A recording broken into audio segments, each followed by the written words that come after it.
Che la lingua sarda entri nella scuola dell'obbligo alle superiori. 1000 firme sono state già raccolte dal gruppo studentesco Sumaiolu.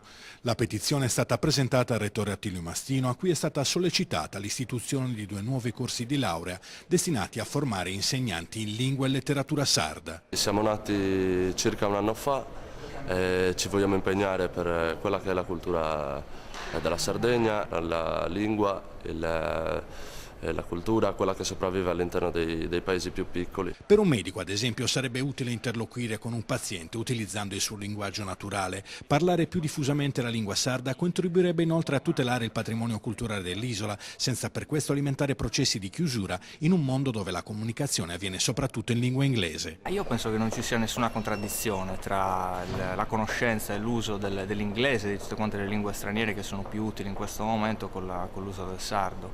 È semplicemente in una prospettiva, diciamo, anche internazionale. Penso che non sia possibile il fatto di prescindere da quella che è la nostra cultura, da quella che è la nostra lingua. Io personalmente non le vedo come 2 cose in contraddizione, assolutamente. La raccolta di firme per una nuova politica linguistica coinvolgerà presto anche gli studenti dell'Ateneo di Cagliari.